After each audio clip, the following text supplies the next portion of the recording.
Assalamualaikum warahmatullahi wabarakatuh. Kami dari kelompok 9 ingin mempresentasikan makalah yang berjudul Urgensi dan Tantangan Ketahanan Nasional dan Bela Negara. Sebelum lanjut ke materi, saya akan memperkenalkan kelompok 9. Saya Ridho Bagus Rahman. Saya Wahid Fitra. Dan saya Widiatul Jannah. Lanjut ke materi 1 yang akan dijelaskan oleh Wahyu Fitra. Wahyu Fitra, silakan.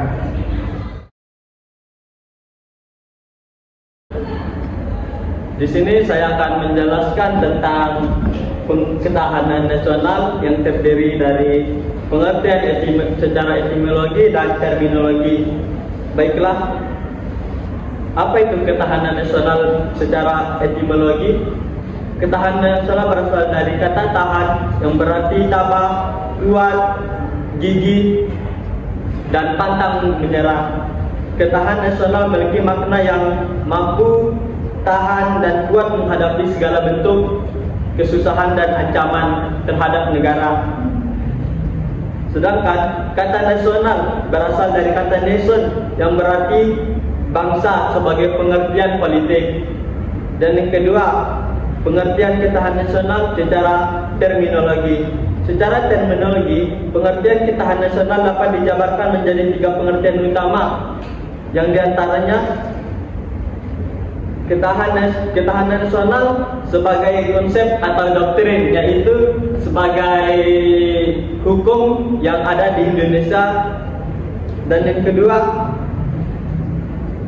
ketahanan nasional sebagai kondisi, yaitu di mana ketahanan nasional ini menjelaskan keadaan suatu bangsa Indonesia baik atau buruknya. Dan yang ketiga, ketahanan nasional sebagai strategi, cara atau pendekatan. Ketahanan nasional ini dipandang sebagai cara atau pendekatan dengan menggunakan ajaran Astragatra yang berarti menentukan segala aspek alamiah dan sosial guna diperhitungkan dalam menghadapi segala ancaman.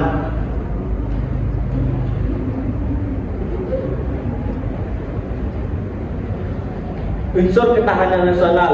Unsur ketahanan nasional ini terdiri dari Astragatra, di mana Astragatra ini dibagi lagi menjadi 2, yaitu Trigatra dan Pancagatra.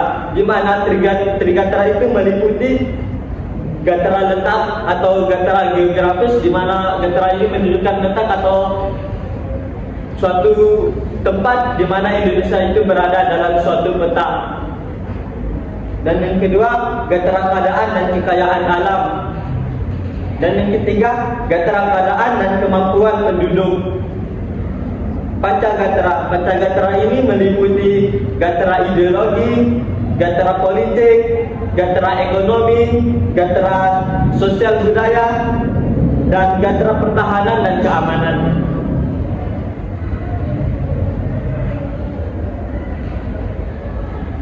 Dan selanjutnya yaitu ketahanan berdimensi. Ketahanan berdimensi ini terdiri dari 5 ketahanan, yaitu ketahanan ideologi, ketahanan politik, ketahanan ekonomi, ketahanan sosial budaya, dan ketahanan pertahanan dan keamanan. Next, ketahanan berlapis. Ketahanan berlapis ini terdiri dari banyak. Yang paling dalam atau yang paling kuat itu dimulai dari ketahanan diri sendiri, dan setelah dari diri sendiri berlanjut dari ketahanan keluarga atau dari orang-orang terdekat kita. Dan yang ketiga yaitu ketahanan wilayah atau orang-orang setempat atau dalam lingkungan kita.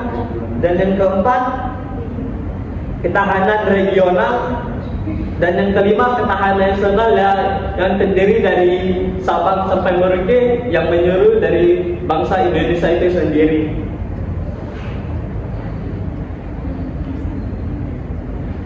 Oke, selanjutnya asas ketahanan nasional, asas kesejahteraan dan keamanan, di mana Indonesia ini menjamin kesejahteraan dan keamanan masyarakat Dengan salah satu contohnya dibangunlah hukum-hukum berdasarkan undang-undang dan Pancasila, dan dibangunlah badan keamanan seperti tentara, polisi untuk mengayomi masyarakat. Yang kedua, asas komprehensi integral atau asas yang menyuruh secara terpadu, yaitu asasnya itu rata untuk semua rakyat Indonesia. Yang ketiga, asas mawas ke dalam dan keluar. Dan keempat, asas kekeluargaan.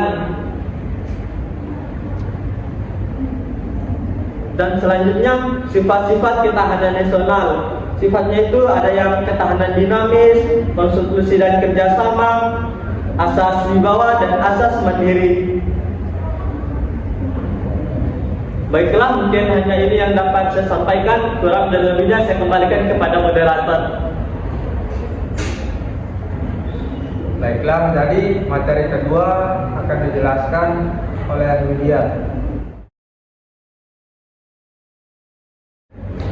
Beri aku 10 pemuda, akan kuguncangkan dunia. Beri aku 1000 orang tua, akan kucabut semua dari akarnya. Assalamualaikum warahmatullahi wabarakatuh. Sebelumnya, perkenalkan nama saya Widya Turjana. Di sini saya akan menjelaskan tentang materi bela negara. Sebelumnya, apa sih itu bela negara? Menurut Undang-Undang Nomor 20 Tahun 2002, Pasal 1 Ayat 2, pengertian bela negara adalah sikap dan perilaku warga negara yang dijiwai oleh kecintaannya kepada negara Kesatuan Republik Indonesia yang berdasarkan Undang-Undang Dasar 1945 dalam menjamin kelangsungan hidup berbangsa dan bernegara. Next. Baik, di sini kemudian ada dasar hukum bela negara. Di sini ada beberapa dasar hukum bela negara.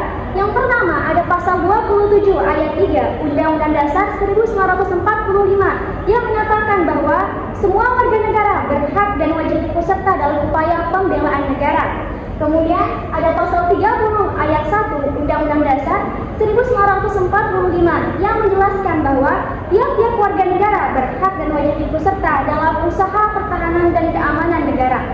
Dan kemudian ada Undang-Undang Nomor 3 Tahun 2002 yang menjelaskan bahwa setiap warga negara berhak dan wajib ikut serta dalam upaya bela negara yang diwujudkan dalam penyelenggaraan pertahanan dan keamanan negara. Next. Baik, di sini kemudian selanjutnya itu ada unsur dasar bela negara. Apa saja sih unsur dasar bela negara? Yang pertama itu ada unsur persaudaraan berbangsa dan bernegara.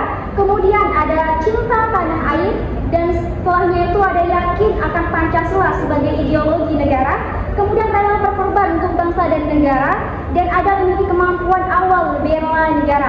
Pertanyaannya, bagaimana cara memulai atau memiliki kemampuan awal bela negara? Menurut psikis, yaitu dengan cara disiplin, dengan cara ulet, belajar, dan tentunya berkontribusi bagi masyarakat, agama, bangsa, dan negara. Kemudian selanjutnya ada tujuan bela negara. Di sini ada beberapa tujuan dari bela negara, di antaranya yaitu mempertahankan kelangsungan hidup bangsa dan negara, kemudian melestarikan budaya, selanjutnya menjalankan nilai-nilai Pancasila dan Undang-Undang Dasar 1945, berbuat baik bagi bangsa dan negara, dan serta menjaga identitas dan integritas bangsa dan negara itu sendiri. Kemudian di sini ada bela negara secara aspek. Bela negara secara aspek dibagi menjadi dua, yaitu bela negara secara non-fisik dan bela negara secara fisik. Seperti yang telah digambar di atas, bahwasanya bela negara secara fisik yaitu bela negara yang dilakukan dengan militer atau yang berhubungan erat dengan senjata. Namun sebaliknya, bela negara secara non-fisik itu dapat dilakukan dengan belajar. Kita sebagai mahasiswa itu berbela negara dengan cara berkontribusi bagi negara dan menjadi agent of change bagi masyarakat. Dan kemudian di sini terakhir kami membawa atau mengutip salah satu karya dari pahlawan nasional yang berasal dari Nusa Tenggara Barat, yakni Tuan Guru Kiai Haji Muhammad Zainuddin Abdul Baqi. Beliau mengatakan bahwa hidupkan iman, hidupkan takwa, agar hiduplah semua jiwa. Cinta kokoh pada agama, cinta teguh pada negara. Perlu dijaga bersama-sama selaku andil bersama kita. Tegakkan iman, tegakkan takwa di negara merdeka berpancasila. Sekian dari saya, kurang lebihnya saya mohon maaf. Terima kasih.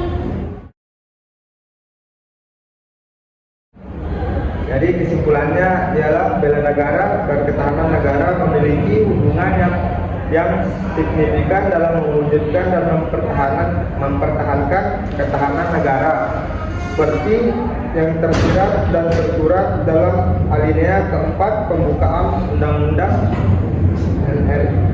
NRI 1945. Ketahanan nasional sebagai konsepsi adalah konsep khas bangsa Indonesia sebagai pengaturan penyelenggara bernegara dengan berlandaskan ajaran Astagatra. Oleh karena itu, konsepsi ketahanan nasional merupakan sarang untuk meningkatkan keuletan dan ketahanan bangsa yang mengandung kemampuan mengembangkan kekuatan nasional dengan pendekatan kesejahteraan dan keamanan nasional. Sehingga geostrategi Indonesia bukanlah merupakan geopolitik untuk kepentingan